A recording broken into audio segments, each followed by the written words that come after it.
పాటు స్టూడియోలో ఉన్న ఈ గెస్ట్ నిజంగా ఒక ప్రెస్టీజియస్ గెస్ట్, ఒక బ్రహ్మాండమైన మైల్ స్టోన్స్ని తెలుగు సినిమా ఇండస్ట్రీలో ల్యాండ్ మార్క్స్ని క్రియేట్ చేసి, ఒక శత్రువు సినిమా నుంచి మొదలు పెట్టుకుంటే శత్రువు, police lockup, street fighter, Deviputrudu, వర్షం, ఒక్కడు, ఇంకా నువ్వొస్తానంటే నేను వద్దంటానా, బీభత్సం అనమాట. హిట్స్ మీద హిట్స్, ఇంకా అతని పేరు చెప్తే హిట్ల పేరు చెప్తే ఆయన పేర్లు, ఇలాగ సినిమా ఇండస్ట్రీలో చాలా గొప్ప ఒక ట్రాజెక్టరీని, ఒక ట్రావెల్ని క్రియేట్ చేసుకున్న ఆ ప్రొడ్యూసర్ మళ్ళీ ఎత్తులు పల్లాలు అన్ని కెరీర్లో చూసి మళ్ళీ ఇప్పుడు అగధ అనే ఒక చాలా మిస్టిక్ ఫిల్మ్తో మళ్ళీ థ్రిల్లర్ అనమాట.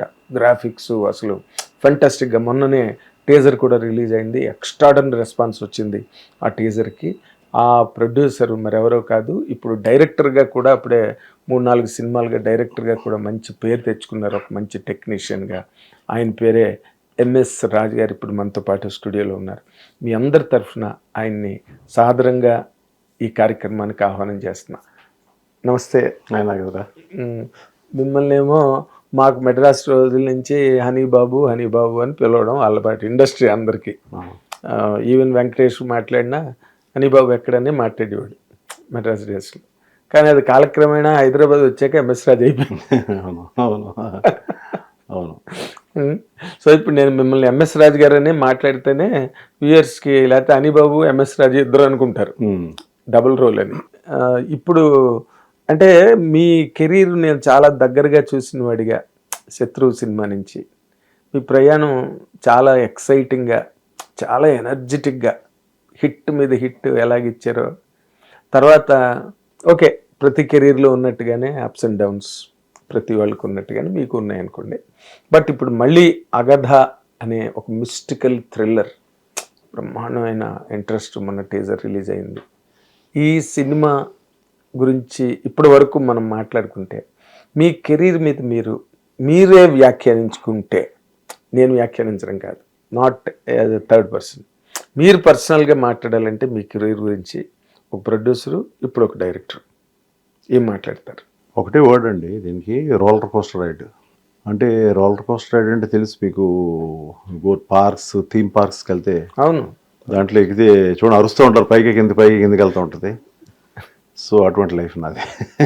సో అందులో ఆ కేక అనేది కామన్. బ్రహ్మానంద అది డౌన్కి వెళ్ళినా పైకి వెళ్ళినా కేకే అది. అందువల్ల నా కెరీర్లో అప్స్ ఉన్నా కేకే, డౌన్ ఉన్నా కేకే. అందువల్ల ఒక వర్డ్లో చెప్పాలంటే that's my life. And the life is not only for me, for everybody. Even మీరు కూడా చూడడం లైఫ్ కాదు కదా, 100%. ఎవరైనా అందులో ఏంటంటే కొంచెం పాపులర్ ఫిగర్స్కి బయటకు వస్తుంది, అరే పాపం దెబ్బతిన్నారా ఈ సినిమా, లేకపోతే ఇంకోటి అయిందా, ఆయన సడన్గా డ్రాప్ అయిపోయారా ఎవరైనా అనేది వస్తుంది తప్ప బయట ఎంతో మందికి జరుగుతూ ఉంటాయి ఇలాగా.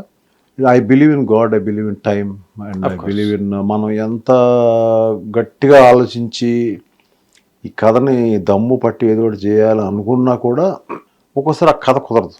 మనకి లోపల ఎక్స్పీరియన్స్తో ఫ్యాక్టర్ వల్ల మనకి కొంత తెలిసిపోతూ ఉంటుంది, ఇంకా కుదరలేదు, ఏదో చేయాలి, ఎండింగ్ బాగాలేదు, ఎండింగ్ బాగపోతే ఇంత ఖర్చు పెట్టి ఇంత బ్రహ్మాండంగా తీసిన సినిమా సడన్గా యావరేజ్ అయిపోయే ఛాన్స్ ఉంది. అలాగా దేవిపుత్రుడు అనే సినిమా జరిగిందా, ఎంత ట్రై చేసినా క్లైమాక్స్ నాకు కరెక్ట్గా వర్కౌట్ కాల. అండ్ ఫ్యూ ఫిలిమ్స్ లాస్ట్ మినిట్లో, కొన్ని ఫిలిమ్స్ మనసంతా నువ్వు ఇలాంటి ఫిల్మ్ లాస్ట్ మినిట్లో మంచి థింగ్స్ అన్నీ జరిగినాయి, మంచి థింగ్స్ స్క్రిప్ట్లో లేనిది కూడా వర్కౌట్ అయిపోయి కొన్ని. అప్పుడు అది అమ్మ పలకడం అంటారు కదండి. సో అది it's only you know something like it's called time or something god. అది నాకు నమ్మకం అనేది, బాగా నాకు ఎక్కువ నమ్మకం అది. So when we enjoyed our time, like working hard for hit or flop, working hard is mandatory అంటే common pattern. It's just a pattern. ఎంత కష్టపడ్డావు, ఎంత రాత్రి 3:30కి లేకపోతే ఎర్లీ మార్నింగ్ 3:30 లేచి చేసావా, 6:30 వరకు చేసావా, 7:30 వరకు చేసావా, రాత్రి 1 గంటతో పడుకున్నావు, గంటే పడుకున్నావు, ఇదంతా మ్యాండేటరీ. మన మైండ్, మన టైం బాగున్నప్పుడు, నేను టైం మీద తోసేస్తున్నాను కదా, టైం బాగున్నప్పుడు మన మైండ్ రిలాక్స్ అయిపోద్ది. 6:30కే లేస్తాం, 7ంటికే లేస్తాం, 8ంటికే లేస్తాం. కొట్టాలి అనేది దేవుడు రాసి పెట్టుంటే మనం పొద్దున్నే 3:00 లెగుస్తాం.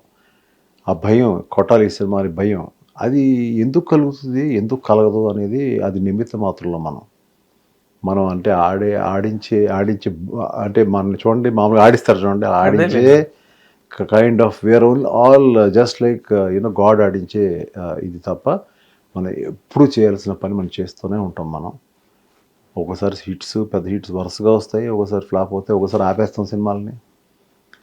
ఎంత ప్రయత్నించినా కూడా ఇదే life, this is life. Of course మీరు చెప్పింది అంటే మన వాళ్ళు ఇన్ జనరల్గా మన ఊళ్ళల్లో ఇలా మాట్లాడితే దాన్ని మిట్ట వేదాంతం అంటారు, లేదా ఫిలాసఫీ. ఫైనల్గా where the science ends there the philosophy begins అని వెస్టర్నర్సే చెప్పిన మాట అది. కానీ మీరు శత్రువు, పోలీస్ లాకప్ 2 పెద్ద హిట్లు ఇచ్చి వెంటనే స్ట్రీట్ ఫైటర్ ఏం జరిగింది? యంగ్స్టర్స్ మనం అప్పుడు ఆ టైంలో యంగ్స్టర్స్, అప్పుడు మీరు పార్ట్ ఆఫ్ ది ట్రావెల్ కదా, పార్ట్ ఆఫ్ ద ట్రావెల్, కొంచెం ఏంటంటే పార్ట్ ఆఫ్ ద ట్రావెల్ ఉన్నారు కాబట్టి, సో ఆ యంగ్ మైండ్ సెట్ ఉంటుందంటే ఇవాళ చాలామంది నేర్చుకోవాల్సిన థింగ్స్ చెప్తున్నాను. ఇవాళ any producer who he's come out youngster, నేను 25th ఇయర్లో స్టార్ట్ చేశాను. Any director who comes in to the industry, first hit second hit రాగానే ఫస్ట్ ఒళ్ళు కొవ్వెక్కుతుంది, అది గ్యారంటీ. అక్కడి నుంచి వాళ్ళకి ఓహో నాకు అన్ని సక్సెస్లే వస్తాయి, నేను ఏదైనా సక్సెస్ తీస్తాను నెక్స్ట్, నాకంటే గొప్పోడు లేడని అనుకుంటే నేను అనుకున్నాను. ఇందులో తప్పు నాదే. ఆ కైండ్ ఆఫ్ అహంకారం, ఆ కైండ్ ఆఫ్ ప్రౌడ్నెస్ అంతా కూడా సక్సెస్ఫుల్ కలుగుతుంది. ఇవాళ ఇప్పుడు మనం ఇక్కడ కూర్చొని అనుకోండి, ఈ ఎక్స్పీరియన్సెస్ అన్నీ చూసుంటాం మనం. అవును. ఇప్పుడు ఏదన్నా ప్రాజెక్ట్ చేసినప్పుడు తప్పులు తక్కువ చేస్తాం, తప్పులు మన చేతిలో లేవు, చేయడం చేయకపోవడం లేదు, తప్పులు తక్కువ చేస్తాం. ఇలాగా ఇప్పుడు ఈ సినిమా, నేను తీసిన సినిమా పెద్ద హిట్ అయింది, ఇప్పుడు ఏదో నెక్స్ట్ ఇంకో ఫిల్మ్ చేస్తున్నాం, ఇది హిట్ అయిపోయింది, నెక్స్ట్ ఇప్పుడు నాకు ఉండదు. That is call experience. అదేలే. ఇది తీసినంటే నేను 3 సూపర్ హిట్లు వరుసగా, ఒక్కడు వర్షం, నువ్వు వస్తానంటే వద్దంటున్నా, బ్లాక్ బస్టర్స్ ఇచ్చినా కూడా పౌర్ణమి జనం క్షమించలేదు. చూసేద్దాం ఎంఎస్ రాజు సినిమా, క్షమించరు.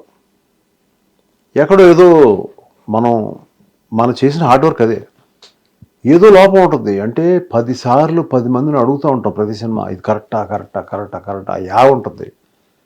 ఇక్కడ 3 సినిమాలు హిట్ తర్వాత రిలాక్స్ అయి ఉంటుంది మైండ్. సో కావాల్సిన వాళ్ళు అడగడం మానేసి ఉంటాం.